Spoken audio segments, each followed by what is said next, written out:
ஆண்டவராகிய இயேசு கிறிஸ்து நாமத்தில் உங்கள் யாவருக்கும் என் அன்பின் நல்வாழ்த்துக்கள்.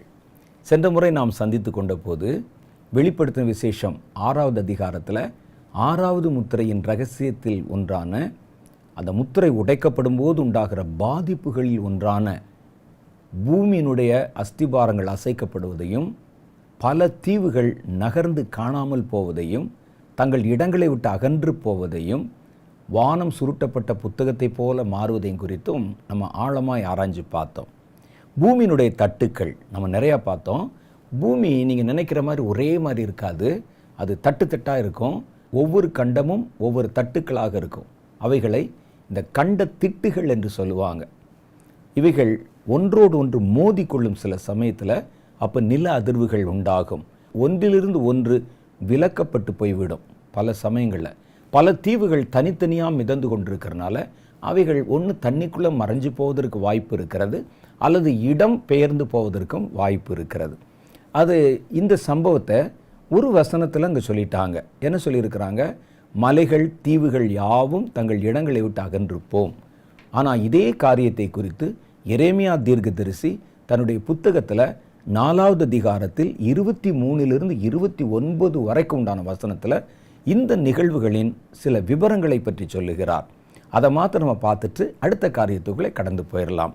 எரேமியா 4வது அதிகாரம் 23 29 வரைக்கும் உண்டான வசனங்கள். 23வது வசனம் சொல்லுது, பூமியை பார்த்தேன், அது ஒழுங்கின்மையும் வெறுமையுமாயிருந்தது. வானங்களை பார்த்தேன், அவைகளுக்கு ஒளி இல்லாதிருந்தது. ஏன்னா ஏற்கனவே அந்த சூரியன் அந்தகாரப்பட்டு போயிடும், சந்திரன் இரத்தமாக மாறி போயிடும். இந்த காலகட்டத்தை பற்றி எரேமியா அப்போயே பேசியிருக்கிறார் பாருங்க. மாத்திரல்ல, வானத்தில் இருக்கக்கூடிய சிஸ்டம் எல்லாம் மாறி போய் எல்லாம் கொலாப்ஸ் ஆகி போயிருக்கும். அதனால தான் அவர் சொல்கிறார், அது ஒழுங்கின்மையும் வெறுமையுமாயிருந்தது. வானங்களை பார்த்தேன், அவைகளுக்கு ஒளி இல்லாதிருந்தது. நட்சத்திரங்கள் மாதிரி நம்ம நினச்சதெல்லாம் பலது கீழே விழுந்து போச்சு. மலைகளை பர்வதங்களை பார்த்தேன், அவைகள் அதிர்ந்தன. நம்ம பார்த்தோமே, எல்லா குன்றுகளும் அசைந்தன. அந்த காலகட்டத்தில் எல்லா மலைகளிலும் ஒரு பாதிப்பு வரும். எல்லா குன்றுகளும் அசையும். குன்றுகளுக்கும் மலைகளுக்கும் உங்களுக்கு வித்தியாசம் தெரியும். மலைகள் என்பது பெரிய பெரிய அளவில் இருக்கும், மவுண்டைன் என்று சொல்லுவோம். குன்றுகள் என்றால் ஹில்ஸு, அது சின்ன சின்ன அளவில் இருக்கக்கூடிய மலைகள். இவைகள் எல்லாம் அசைந்தன. பின்னும் நான் பார்க்கும்போது மனுஷன் இல்லை, ஆகாயத்து பறவைகளும் பறந்து போயின அந்த இடங்களை விட்டு. பின்னும் நான் பார்த்தபோது கர்த்தராலும் அவருடைய உக்கிர கோபத்தினாலும், நம்ம தானே சொல்கிறோம், இங்கே நடந்தது முழுசும் தேவனுடைய கோபாக்கினை. மனுஷர்களால் உண்டான உபத்திரவம் அல்ல, மனிதர்கள் ஒருவர் மேல் ஒருவர் கொண்ட கசப்பினால் யுத்தங்களினால் உண்டான பாதிப்பும் அல்ல, தேவனுடைய நியாய தீர்ப்பின் கோபம்.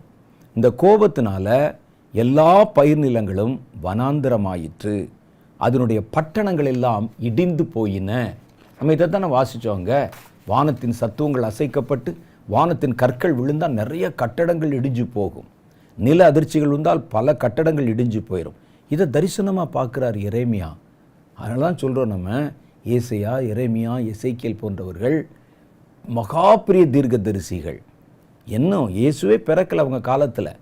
ஆனால் அவங்க கடைசி காலத்தை பற்றி தரிசனத்தில் பார்த்து அதை தீர்க்க தரிசனமாக உரைத்தவர்கள்.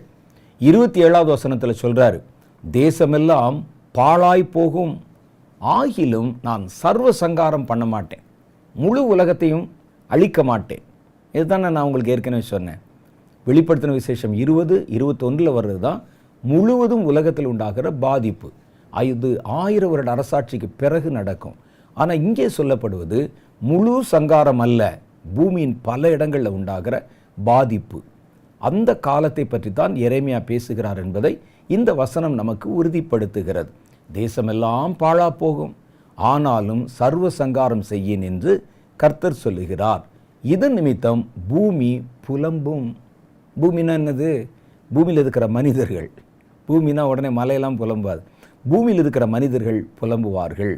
உயரே இருக்கிற வானங்கள் கருத்து போம். சூரியன் இருளடைஞ்சு போச்சுன்னா வானம் கருத்து போம். நான் அதை சொன்னேன், அதை நிர்ணயம் பண்ணினேன், நான் மனஸ்தாபப்படுவதும் இல்லை, நான் அதை விட்டு திரும்புவதும் இல்லை. குதிரை வீரரும் வில் வீரரும் இடும் சத்தத்தினாலே சகல ஊராரும் ஓடி அடர்த்தியான காடுகளிலே புகுந்து கன்மலைகளில் ஏறுவார்கள். ஒரு மனுஷனும் அவைகளிலே குடியிராதபடி எல்லா ஊர்களும் விடப்பட்டிருக்கும். இந்த ஜனங்கள் இந்த பயங்கரங்களை பார்த்து கன்மலையை நோக்கி ஓடி போவாங்களாம். இதைத்தான் என்ன அடுத்து வரக்கூடிய வசனம் சொல்லுது பாருங்க. கன்மலையை நோக்கி ஓடி போவாங்க. ஒரு மனுஷனும் அந்த கன்மலைகளிலே குடியிராதபடி எல்லா ஊர்களும் பாழாக்கி விடப்பட்டிருக்கும். இந்த காலத்தை பற்றி எரேமியா அப்போவே நமக்கு தரிசனத்தில் பார்த்து அதை தீர்க்க தரிசனமாக வெளிப்படுத்தி இருக்கிறாங்க. இப்போ மனிதர்கள் இந்த பயங்கரங்களை பார்த்து பயந்து ஓடுவாங்க. எங்கே ஓடுவாங்கன்னா கன்மலைகளை நோக்கி. அதான் பாதுகாப்பு நினைப்பாங்க. மலைகளுக்குள்ளே ஓடி நம்ம அதுக்கு நடுவில் அடைக்கலம் புகுந்து கொள்ளலாம். இதைத்தான் நீங்கள் முதல்ல 6வது அதிகாரம் வெளிப்படுத்த விசேஷத்தில் வாசித்தோம். பூமியின் ராஜாக்கள் தோன்றி கன்மலைகளில் பார்த்து அவைகளை நோக்கி எங்கள் மேலே விழுந்து எங்களை மூடிக்கொள்ளுங்கள், தேவனுடைய கோபம், ஆட்டுக்குட்டியின் கோபம் பற்றி எரிகிறது, யார் அதன் முன்பாக நிற்க முடியும் என்று கேட்டாங்க. அதனால தான் இந்த கன்மலை நோக்கி ஓடுவதை அப்போ எரேமியா காலத்திலேயே இந்த காரியத்தை அவர் தரிசனமாக பார்த்துருக்கிறார். ஆச்சரியம் தானே? ஆமாம். அடுத்த நிகழ்வு வெளிப்படுத்தின விசேஷம் 6வது அதிகாரத்தில் 15வது வசனத்தில் சொல்லுது. என்ன நடக்கும் அடுத்து உங்களுக்கு தெரியும். இந்த முத்திரை உடைக்கப்படும் போது தேவ கோபாக்கினை வரும்போது என்னென்னலாம் நடக்கும் என்பதைத்தான் நம்ம வரிசையாக தியானிச்சுக்கிட்டு வர்றோம். பூமி அதிர்ச்சி உண்டாகும், சூரியன் இருளடையும், சந்திரன் இரத்தமாக மாறும். இதெல்லாம் நம்ம ஒன்றொன்னா தியானித்தோமே. அதே மாதிரி நட்சத்திரங்கள் உதிர்ந்து போகும், பூமியில் இருக்கக்கூடிய இவை காரியங்கள் எல்லாம் இடம் மாறி போயிடும், பல தீவுகள் அகன்று போயிடும், மலைகள் நகர்ந்து போயிடும். இதெல்லாம் வேதத்தில் நமக்கு சொல்லப்பட்டிருக்கிற காரியங்கள். அடுத்தடுத்து என்ன வரிசை? கோபாக்கினையில் வரிசை. அதுக்கு அடுத்து கடைசியாக ஒரு காரியம் என்ன சொல்லுது பாருங்க. வெளிப்படுத்தின விசேஷம் 6வது அதிகாரம் 15வது வசனத்தில் இந்த முத்திரை உடைக்கும் போது தேவனுடைய கோபாக்கினை வெளிப்படும் போது என்ன நடக்கும் என்ற இன்னொரு காரியத்தை சொல்லுது. என்ன நடக்கும்னா பூமியின் ராஜாக்களும் முக்கியமான மனிதர்களும் அப்புறம் பூமியில் இருக்கக்கூடிய பெரிய பிரமுகர்களும் பிறரும் ஒளிந்து கொள்ள பிரயாசப்படுவாங்க. யாரும் இந்த தீமைகளை எதிர்த்து நிற்க முயற்சி கூட பண்ண மாட்டாங்க. ஏன்னா எல்லாருக்கும் தெரியும், தேவனுடைய கோபாக்கினை பற்றி எரிந்தால் எவனும் எதிர்த்து நிற்க முடியாது, அதை தடுத்து நிறுத்தவும் முடியாது. கர்த்தருடைய கோபாக்கினை வந்தால் தடுத்து நிறுத்த முடியுமா? நம்ம கடவுளா? இறையாதை அமைதலாயிருன்னு சொல்லிட்டு கட்டளை கொடுக்கறதுக்கு அது கர்த்தருடைய ஆதீனத்தில் இருக்கிறது. நம்ம பிரச்சனை நம்ம ஒரு உலகத்தில் பெரிய ஆட்களாக காட்டிக்கொள்வதெல்லாம் மனிதர்கள் நடுவில் தான் செல்லும். உங்களுக்கு ஒரு விஞ்ஞானத்தை வைப்பது, ஒரு பெரிய பெரிய ஏவுகணைகளை காட்டுவது, விஞ்ஞானத்தின் அதிசயங்களை காட்டுவது, பிரமிக்க பண்ணுவது, அதை பார்த்து ஐயோ எவ்வளோ பெரிய பலவான் என்று சொல்லி நம்ம இவர்களை பார்த்து பயப்படுவது எல்லாம் மனித கூட்டத்துக்கு நடுவில் தான் செல்லும் இவர்களுடைய பயமுறுத்தெல்லாம். ஆனால் தேவன் களத்தில் இறங்கிவிட்டால் அதை எவனும் எதிர்த்து நிற்க முடியாது. சொல்லுங்களேன். கர்த்தர் தம்முடைய ஆயுத சாலையை திறந்து வானத்திலிருந்து கல் மலைகளை பெய்ய வச்சா என்ன செய்வீங்க? பெரிய பெரிய கல் விழுந்தால் எப்படி அது என்ன செய்ய முடியும்? எத்தனை ஏவுகணைகளை வைத்து அவைகளை உடைப்பீர்கள்? ஏதோ 1-2 வந்தால், ஏதாவது நாங்கள் வானத்தில் பறக்கிற அந்த கல்லுகளை நாங்கள் தாக்கி அழித்துடும், ஒன்று வந்தால் செஞ்சிருவீங்க. கோடிக்கணக்கில் விழுந்தால் என்ன செய்வீங்க? கொட்டப்படுவது போல கொட்டப்பட்டா அலைகள் முழங்கினால் என்ன செய்வீங்கள்? எந்த ஏவுகணை வச்சு கடல் அலையை கட்டுப்படுத்த முடியும்? ஏதாவது விஞ்ஞானத்தில் வச்சுருக்கிறோமா பாருங்கள். கர்த்தர் எழும்புகிற வரைக்கும் இவர்கள் தன்னை பலவான் மாதிரி காட்டிக்கொள்ளுவாங்க. இவர்கள் எல்லாவற்றையும் இயற்கை ஜெயித்ததை போல காட்டுவார்கள். இவர்களுடைய பெருமை ஜம்பம் எல்லாம் மனிதர்களான நம்ம நடுவில் தான். நம்ம பாவி ஜனங்கள், நமக்கு கன்று தெரியாது, சண்டை போட தெரியாது, குதிரை ஏற தெரியாது, குதிரையை பார்த்தது கூட கிடையாது. நம்ம நடுவில் அவர்கள் காட்டிக்கொள்ளலாம். தேவன் முன்னால் நிற்க முடியுமா? தேவன் முன்னால் நிற்க முடியாது. அதைத்தான் இவங்க என்ன செய்கிறாங்கன்னா, இப்படிப்பட்ட காரியங்கள் வந்த உடனே அதை எதிர்க்கவும் இல்லை, அதை நிறுத்துவதற்கு முயற்சிக்கவும் இல்லை, அதை பற்றி யோசிக்கவும் இல்லை. ஏன்னா அதனுடைய பயங்கரம் அவ்வளோ தீவிரமாக வரும். யோசித்தாலும் அதற்கு வழி கிடைக்க போகிறதில்ல. இப்போ அதனால் என்ன செய்கிறாங்கன்னா, இவர்கள் இந்த ஆபத்துகளிலிருந்து தப்பித்து கொள்ளும்படி ஓடி ஒளிந்து கொள்ள பிரயாசப்படுவாங்க. இவர்களைத்தான் நீங்கள் நம்பிக்கொண்டிருக்கிறீர்கள். இவர்கள் உலகத்தை காப்பாற்றிடுவாங்க, நாங்கள் வச்சிருக்கிற விஞ்ஞானம் எங்களுக்கு போதுமானதுன்னு சொல்லி இவங்களைத்தான் நம்பிட்டு இருக்கீங்க. இவன் என்ன செய்வான் தெரியுமா? முடியலைன்னு சொன்ன உடனே உங்களை கைவிட்டு விட்டு ஓடி போய் தங்களை காப்பாற்றிக்கொள்ள ஒளிந்து கொள்ள முயற்சி பண்ணுவாங்களாம். நிற்க கூட மாட்டான் அந்த இடத்துல. அதுதான் ஏனென்றால் இவருடைய விஞ்ஞானம் ஒரு குறிப்பிட்ட அளவுக்குட்படுத்தப்பட்டது. அதைத்தான் கர்த்தருடைய வேதம் சொல்லுது. வெளிப்படுத்தின விசேஷம் 6வது அதிகாரத்தில் 15வது வசனத்திலிருந்து வாசித்து பாருங்க.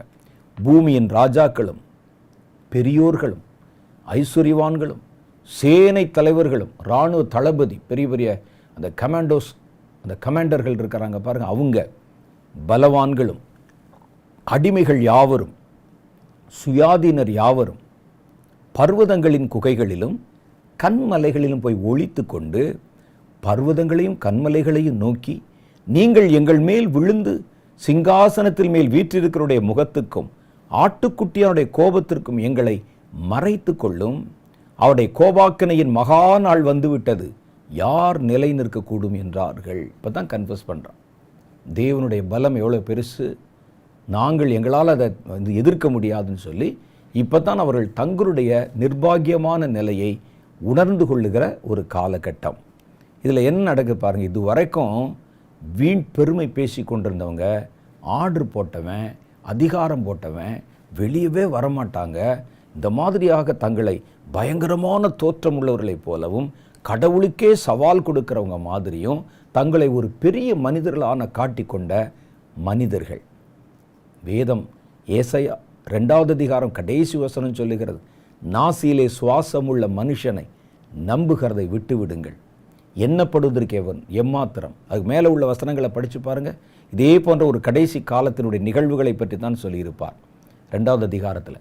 அது சொல்லிட்டு சொல்கிறார், இந்த காலங்களில் மனுஷனை நம்பாதையா, நாசியில் சுவாசம் உள்ள மனுஷன் இவ்வளவு தான், அவனுடைய பெருமை அவ்வளவுதான், அவனுடைய அகங்காரம் அவ்வளவுதான், அதெல்லாம் உங்கள் நடுவில் சமுதாயத்து நடுவில் செல்லும், கர்த்தருக்கு முன்னால் எவனும் நிற்க முடியாது.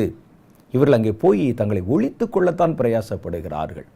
அந்த பர்வதங்களிடத்தில் போய் கூட என்ன முறையிடுகிறார்கள் அப்படின்னா, அவர்கள் எங்களை காப்பாற்றும்படி மறைத்து கொள்ளுங்கள்னு தான் சொல்கிறாங்க ஒழிய, நாங்கள் அவைகளை எதிர்க்கும்படி எங்களுக்கு சப்போர்ட் பண்ணுங்க அப்படின்னு சொல்லலை. ஏன்னா அந்த மலைகளும் பர்வதங்களும் கூட இவர்களுக்காக யுத்தம் பண்ண முடியாது.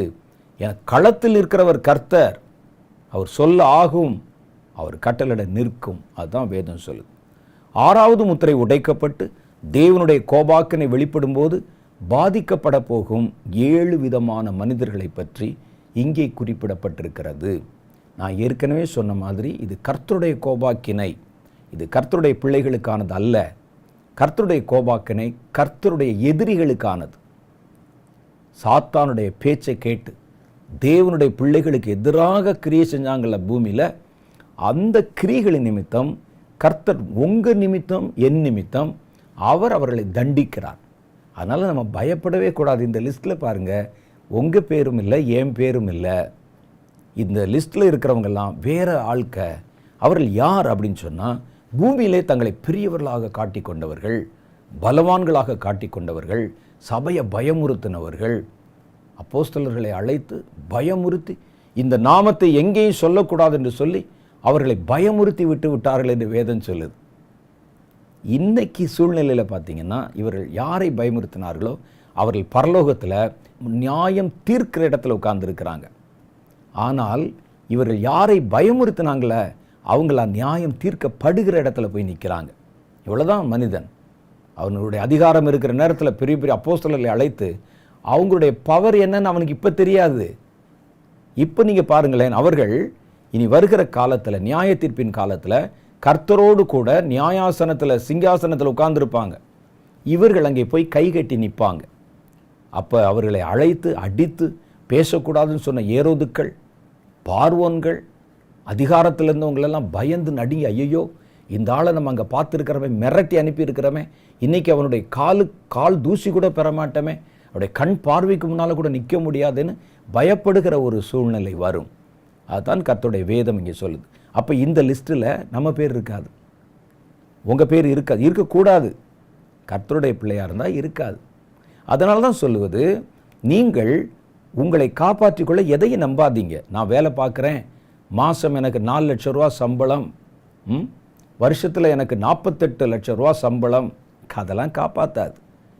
எனக்கு ஆள் படை அம்பு இருக்குது, எங்கள் ஜாதி எவ்வளோ பெருசு தெரியுமா, நாங்கள் அருவாள் எடுத்தால் ரத்தம் பார்க்காம, அதெல்லாம் இருக்கட்டும், அதெல்லாம் அங்கே செல்லாது. இதெல்லாம் கொஞ்ச நாள். இந்த வீண் பெருமை பேசுகிறதெல்லாம் சபையில் கூட, தேவனுடைய ஜனங்களுக்கு நடுவில் கூட, நாம் பெரியவன் நீ பெரியவன், அதுவும் செல்லாது. அங்கே உண்மையாய் தேவனோடு கூட இருக்கிறவருடைய பெயர் இதில் இல்லை. ஒருவேளை கர்த்தருடைய பேரை வச்சுட்டு வேற ஏதாவது காட்டு மிராண்டித்தனம் பண்ணுறாங்க பாருங்கள், அவன்லாம் இதில் இருப்பான். வேதத்தில் இங்கே எழுதியிருக்கிற காரியத்தை பாருங்கள். 7 விதமான ஜனங்கள் இதில் பாதிக்கப்படுறாங்க. ஒன்று, ராஜாக்களை குறிவைக்கிறது. இந்த நாள், இந்த கோபாக்கினின் நாள் யாரை குறிவைக்க தெரியுமா? ராஜாக்களை. ஆகவேதான் வேதம் சொல்லுது, பூமியின் ராஜாக்களை உணர்வடையுங்கள், குமாரன் கோபம் கொள்ளாமலும் வழியிலே நீங்கள் அழியாமலும் இருக்கும்படி இப்பொழுது அவரை முத்தம் செய்யுங்கள். அவரை பார்த்தீங்கன்னா இப்போ பார்க்கும்போது சாதாரணமான ஆள் மாதிரி தெரியும். அதில் இயேசு என்ற பெயர் சொன்னால் மற்ற கடவுளர்களை விட அவர் ரொம்ப சாதாரணமானவராய் தெரியும். ஆனால் அவர்தான் இந்த பூமியை நியாயம் தீர்க்க போகிறவர். அப்போ இந்த கர்த்தருடைய கோபாக்கினை யாரை குறிவைக்குதுன்னு பார்த்தா, பூமியின் ராஜாக்களை முதல்ல குறிவைக்கிறது. பெரிய பெரிய இடத்துல ஜனங்களை ஆளுமை செய்கிற அதிகாரத்தை பெற்று ஒரு நாட்டை தன்னுடைய கட்டுப்பாட்டில் வச்சு, நாட்டு ஜனங்கள் நடுவில் அவர்களை தன்னுடைய கட்டுப்பாட்டில் வச்சுருக்கிறாங்க பாருங்கள். சில கொடுங்கோல் ஆட்களை பார்த்தீங்கன்னா ஏதோ அவர்கள் கடவுளுக்கெல்லாம் மிஞ்சினவர்கள் போல தங்களை காமிப்பாங்க. ஒரு ஹிட்லரை நீங்கள் பார்க்குறீங்க, அவருடைய சரித்திரத்தை பாருங்கள். ஒரு மனிதாபிமானமே இல்லாமல் தான் என்ன சொன்னாலும் அது நடக்கணும் அப்படின்னு.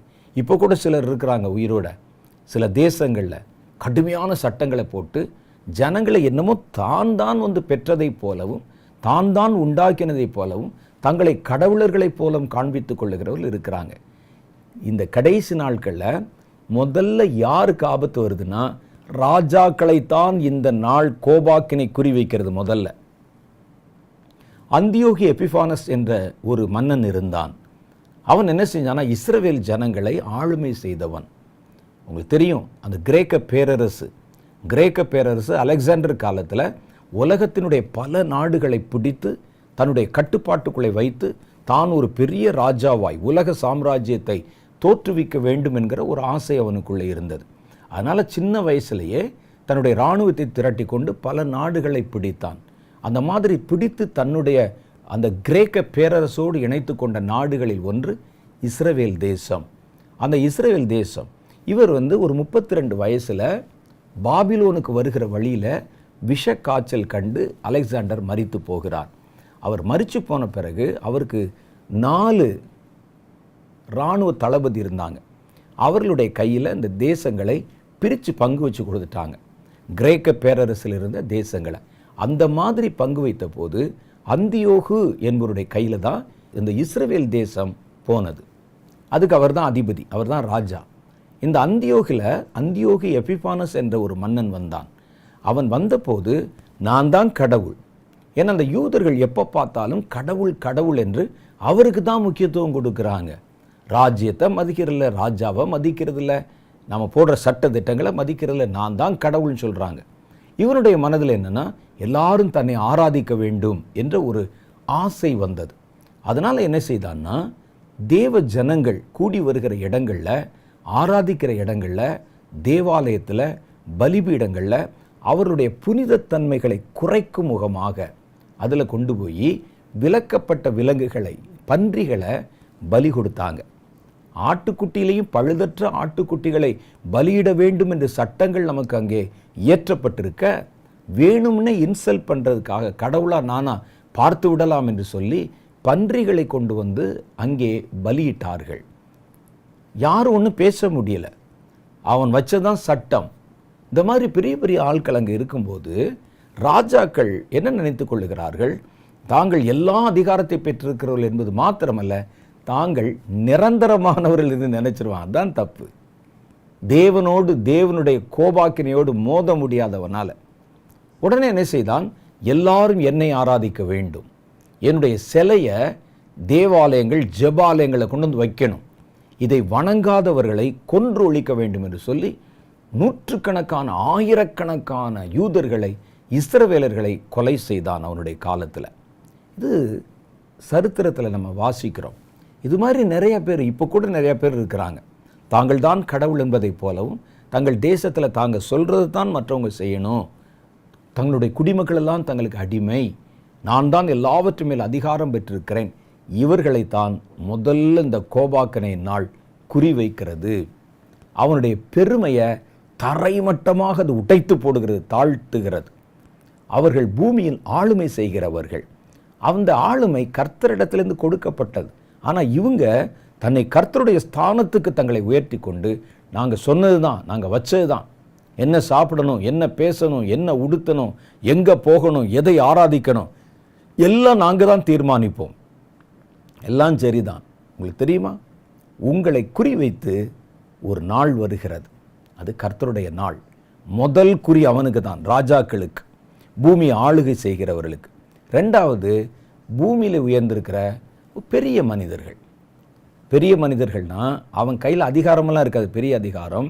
ஆனால் ஜனங்கள் நடுவிலே மதிப்பு பெற்றிருப்பாங்க. மதிப்பு பெற்று அவர்களை பெரியவர்கள், பெரிய மனிதர்கள் என்று அவங்களுக்கு நல்ல கனம் கொடுத்து வச்சுருப்பாங்க. நிறையா பேர் உங்களுக்கு ஞாபகம் வரும், பேரெல்லாம் நம்ம சொல்ல வேண்டிய அவசியம் இல்லை. பெரியவர்கள், இவர்கள் மனிதர்களால் பெரியவர்களாக மதிக்கப்படுவாங்க. அவர்களுக்கு அந்தஸ்து இருக்கும், கௌரவம் இருக்கும். ஆனால் அவர்கள் ராஜாக்களைப் போல ஆளுமையின் அதிகாரங்களை பெற்றிருக்க மாட்டாங்க. சில சமயத்தில் ராஜாக்களுக்கு மேலே கூட இருப்பாங்க. ஒரு காலத்தில் நீங்கள் பார்த்தீங்கன்னா, கிறிஸ்தவ மதத்தை ஏற்றுக்கொண்ட அந்த கான்ஸ்டன்டைனுக்கு பிறகு ரோமர்களுடைய காலத்தில் மத குருக்களின் ஆட்சி நடைபெற்றது.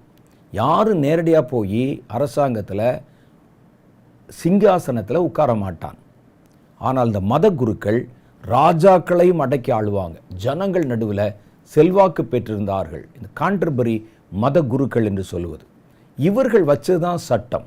ஒரு ராஜா கூட என்ன சட்டம் போடணும், என்ன செய்யணும் என்பதை இந்த மத குருமார்கள் தான் தீர்மானம் செய்தார்கள். அவங்க காலத்தில் அரசாங்கமே சர்ச்சுக்குள்ளே அடங்கி இருந்தது. பெரிய பெரிய பிஷப்மார்கள் இருந்தாங்க, பெரிய பெரிய சமய தலைவர்கள் இருந்தாங்க, போப்பாண்டவர்கள் இருந்தாங்க.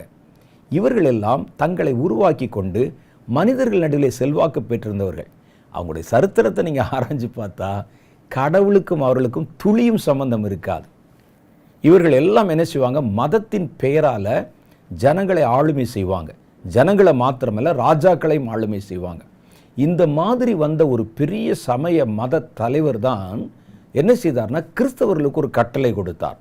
நம்ம எல்லாம் நம்முடைய சத்துருக்களை கொன்று ஒழிக்க வேண்டும்.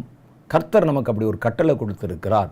அதன்படி கர்த்தரை சாராதவர்கள் யார் யாரோ அந்த நேரத்தில் தான் இஸ்லாம் மார்க்கம் தழைத்து வந்து கொண்டிருந்தது. இந்த கிறிஸ்தவருடைய மனதில் ஒரு தீய விதையை விதைத்தார். அவர் என்ன செய்தார்னா, யூதர்கள் தான் இயேசு மரணமடைய காரணமானவர்கள். யூதர்கள், இந்த யூதர்களை கொன்று ஒழிக்கணும். நீங்கள் எத்தனை யூதர்களை கொன்று ஒழிக்கிறீங்களோ பரலோகத்தில் உங்களுக்கு சன்மானம் மிகுதியாக இருக்கும். ரெண்டாவது, இயேசுவினுடைய மதத்திற்கு எதிராய் கிரியை செய்கிற இஸ்லாமியர்கள், இவங்களையும் நீங்கள் கொன்று ஒழிக்கணும்னு சொன்னாங்க. சொல்லி ஒரு துவேஷத்தை மனிதர்களுடைய மனதில் தூண்டி விட்டதுனால அந்த காலத்தில் சபையில் கூட வசனமெல்லாம் ரொம்ப படிக்க மாட்டாங்க, பைபிளை கொண்டு போக மாட்டாங்க. இதெல்லாம் கர்த்தருடைய வார்த்தை, நம்ம தொடவே கூடாதுன்னு சொல்லி இவங்க காலத்தில் இந்த காண்டர்பரி மத குருக்கள் அவங்களுடைய கையில் அரசியல் போன போது அவங்க என்ன செஞ்சாங்கன்னா, வேத புஸ்தகத்தை ஒரு தங்க பேழையில், கண்ணாடி மாதிரி போட்டிருக்கும் ஒரு தங்க பேழையில் வச்சு அதை சுற்றிலும் ஒரு தங்கத்தில் சங்கிலி ஒன்று போட்டு ஒரு பூட்டு போட்டு வச்சுருப்பாங்க.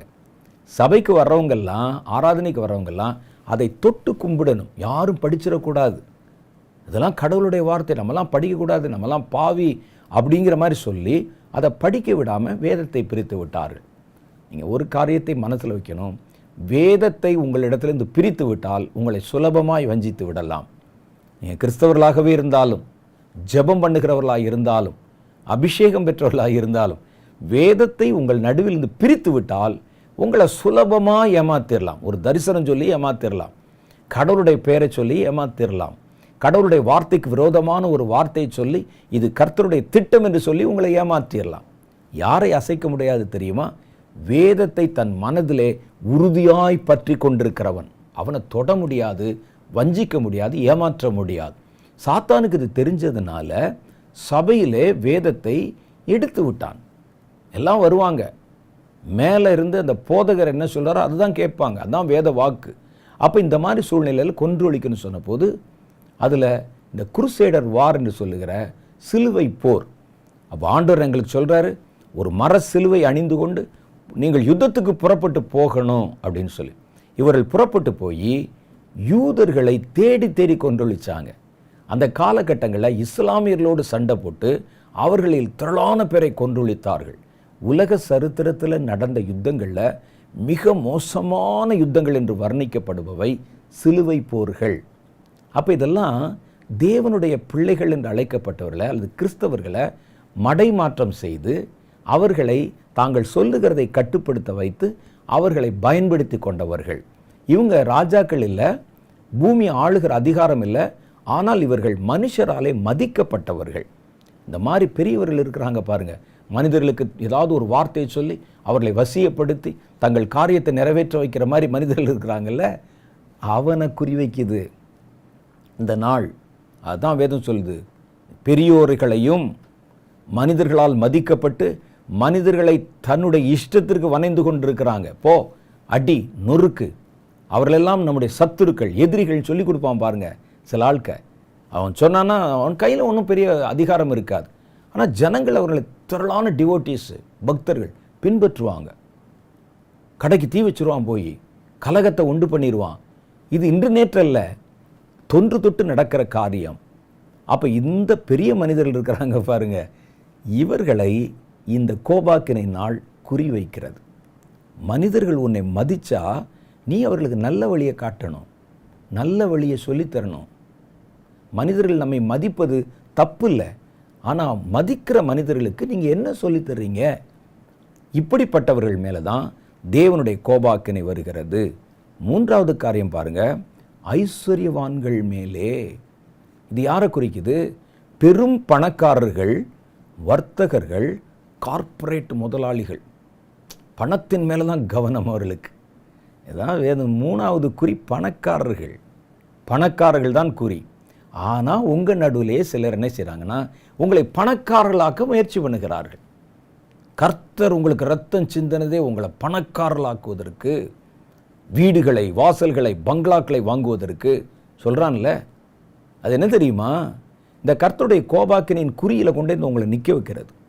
தாவீது செஞ்சாரே, தாவீது பத்சேபாளை திருமணம் செய்து கொள்வதற்காக அவருடைய புருஷனை அவர் என்ன செய்தார்னா கொண்டு வந்து எந்த இடத்துல அவனை நிறுத்துனா அந்த இடத்துல அம்பு பாயுமோ அந்த இடத்துல கொண்டு நிறுத்த சொன்னான். அவர்களுக்கு தெரியாது, கொண்டு அவன் அந்த இடத்துல நிறுத்தினாங்க. அவனுக்கு சண்டை போட தெரியாது சரியா, எல்லாரோடும் கத்தி கொண்டு ஓடுவான். எந்த இடத்துல போய் அவனை நிற்க வச்சா எதிரினுடைய அம்பு குறி வைக்குமோ அங்கே போய் நிறுத்த வைத்தான். ஞாபகம் இருக்குல்ல அவங்களுக்கு? அதான் பெரிய பாவம் அவர் செய்ததில். அவன் அந்த இடத்துல அடிபட்டு செத்து போனான். அது மாதிரி பாருங்க, நம்மை அறியாமலே சிலர் நம்மை தேவனுடைய கோபாக்கினை குறி வைக்கிற இடத்துல கொண்டு போய் நம்மளை நிறுத்துறான்.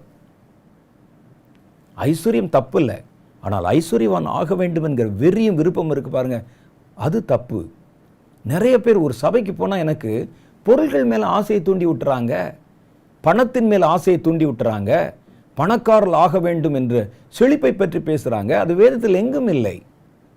அப்படி இருந்ததுன்னா நமக்கு உபதேசம் சொல்லி கொடுத்த நம்முடைய முற்பிதாக்கள் அவங்களாம் என்ன முட்டாளா? யோசிச்சு பாருங்க. கிறிஸ்துவை அறியும் அறிவின் மேன்மைக்காக எனக்கு லாபமாய் தோன்றினவைகள் எவைகளோ அவைகள் எல்லாவற்றையும் நஷ்டம் என்று விட்டேன், குப்பையுமாய் எண்ணுகிறேன் சொன்னாரே பவுல். வெள்ளியும் பொண்ணும் என்னிடத்தில் இல்லைன்னு பிச்சைக்காரன்ட்ட போய் சொல்கிறாங்க பாருங்க. அவன் வெள்ளியும் பொண்ணுமா கேட்டான் அவங்ககிட்ட. வெள்ளியும் பொண்ணும் என்னிடத்தில் இல்லை, கையில் காசு இல்லை. அதுதான் அவர் அவ்வளவு கௌரவமாக சொல்கிறார். அதுதான் ஊழியக்காரர்கள். எந்த அப்போஸ்தலன் மரிக்கும்போது பேங்க்கில் அக்கௌண்ட்டும் பெரிய பெரிய கட்டடங்களும் சொத்துக்களும் வாங்கி வச்சுட்டு மரிச்சிருந்தாங்க பாருங்கள். அவர்கள் எல்லாம் அநாதிகள் போல கடைசி வரைக்கும் கர்த்தருடைய ராஜ்யத்திற்காக அவர்கள் எல்லாவற்றையும் இழந்து ஊழியம் செஞ்சாங்க. இன்றைக்கி நம்ம போகிற இடத்துல உங்களை பணக்காரர்களாக்குவதான் தீர்மானம் என்பது போல செய்கிறாங்க. இது என்ன நடக்குது தெரியுமா? இந்த பணக்காரர்கள் மேலே கர்த்தருடைய கோபாக்கினையின் குறி இருக்கிறது. வேதத்தில் நானா சொல்கிறேன் பாருங்கள். ஐஸ்வர்யவான்கள், பெரும் பணக்காரர்கள், வர்த்தகர்கள், வியாபாரம் பண்ணுறானே பெரிய பெரிய வர்த்தகர்கள், அப்புறம் வர்த்தகங்கள் எல்லாம் இணைச்சு ஒரு வர்த்தகம் பண்ணுவான். கார்ப்பரேட் முதலாளி. அவர்களுக்கு பார்த்தீங்கன்னா எல்லா வர்த்தகங்களும் தங்கள் வழியாக செய்யப்பட வேண்டும் என்று வர்த்தகங்களை ஒருங்கிணைப்பாங்க. இன்றைக்கெல்லாம் இந்த மாதிரி காலங்கள் எல்லாம் அது ரொம்ப அதிகமாய் பெருகி இருக்கிறது. என்னன்னு பார்த்தா சில கார்ப்பரேட் முதலாளிகளுக்கு எந்த தொழிற்சாலை இருக்காது, எந்த வியாபாரம் இருக்காது. ஆனால் பல தொழிற்சாலைகளை தங்களுடைய கட்டுப்பாட்டில் வைத்து கொண்டு அவர்களுடைய பொருள்களை தங்கள் வழியாய் விற்கவும் வாங்கவும் செய்து பெரும் லாபம் சம்பாதிப்பாங்க. கொரோனா காலத்தில் நம்மெல்லாம் பயந்து வீட்டுக்குள்ளே முடங்கி கிடக்கும்போது இந்த கார்ப்பரேட் முதலாளிகள் மாத்திரம் 10 மடங்கு 15 மடங்கு பெரிய பணக்காரர்களாக இருக்கிறாங்க. ஆகுங்க, செல்வத்தின் மேல் செல்வத்தை சேருங்கள், வேதத்தையும் கூட விற்று விடுங்கள். இயேசுவை விற்றானை 30 வெள்ளிக்காசுக்கு அது மாதிரி கொண்டு வித்துருங்க, எப்படியாவது பணக்காரர் ஆகிவிடுங்கள். ஆனால் கர்த்தருடைய கோபாக்கினை நாள் ஐஸ்வர்யவான்களை குறிவைக்கிறது என்பதை மாத்திரம் மறந்துடாதீங்க. ஐஸ்வர்யவானாய் இருப்பது இந்த குறியில் ரொம்ப ஆபத்தான இடத்துல கொண்டு நம்ம நிறுத்திவிடும் இந்த கடைசி காலத்தில் என்பதை ஞாபகத்தில் வச்சுருங்க. நான் சொல்லுவது பெரிய ஐஸ்வர்யவான்கள், நம்ம மாதிரி ஏதோ கொஞ்சம் ஒரு 2 கார் வச்சுருப்பீங்க, ஒரு வீடு, உங்களையெல்லாம் இல்லை, கணக்கில் இல்லை. நான் சொல்லுவது ஐஸ்வர்யவான்களாகி பெரிய பெரிய பண முதலைகளாக மாறி அதுதான் கர்த்தத்துவம் என்று சொல்லுகிற ஒரு கூட்டம் இருக்கிறாங்க. கோடிக்கணக்கில் பணத்தை குவித்து வைத்திருக்கிறவங்க இருக்கிறாங்க, கார்ப்பரேட் முதலாளிகள் இருக்கிறாங்க, பெருந்தனக்காரர்கள் இருக்கிறாங்க, வர்த்தகர்கள் இருக்கிறாங்க, ஊரை அடித்து உலையில் போடுறவங்க இருக்கிறாங்க. உன் கழுத்துக்கு கத்தியை வாங்கிறதுக்கு இவ்வளவு பாடுபடணுமா ஐயா? யோசிச்சு பாருங்க. வேதம் சொல்லுது, தேவனுடைய கோபாக்கினை நாள் ஐஸ்வர்யவான்களே என்னை மன்னித்து கொள்ளுங்கள், அந்த கோபாக்கினை நாள் உங்களை குறிவைக்கிறது என்று கர்த்தருடைய வேதம் எச்சரிக்கிறது. இன்றைக்கு சமயமாகிவிட்டது. இன்னும் அநேக காரியங்கள் உண்டு. வருகிற நிகழ்ச்சியில் நம்ம அவைகளை விலாவாரியாக தியானிக்கலாம். அதுவரை கர்த்தர் உங்களை ஆசீர்வதித்து காப்பாராக. ஆமென். இயேசுவின் துவனி ஊழியங்கள் வழங்கும் தீர்க்கதரிசி வின்சென்ட் செல்வகுமார் அவர்களால் எழுதி வெளிவந்துள்ள கடைசி கால தலைமுறையினர் தெரிந்து கொள்ள வேண்டிய கடைசி கால தேவனின் வருகைக்கான செய்திகள் மற்றும் இளம் சுவிசேஷர்களுக்கும் ஊழியர்களுக்கும் வசனம் குறிப்புகள் அடங்கிய புத்தகங்கள் 2 மொழியில் வெளிவந்துள்ளன. தமிழில் முடிவுக்கு முன் மற்றும் பிரசங்க பீடம், ஆங்கிலத்தில் பிஃபோர் தி எண்ட் மற்றும் sermon outline for young preachers இப்பொழுது விற்பனையில் உள்ளன. இந்த புத்தகங்களை அமேசானிலும் பிளிப்கார்ட்டிலும் எங்கள் ஆப்பிலும் பெற்றுக்கொள்ளலாம். மேலும் விவரங்களுக்கு தொடர்பு கொள்ள வேண்டிய தொலைபேசி எண் 9731722977.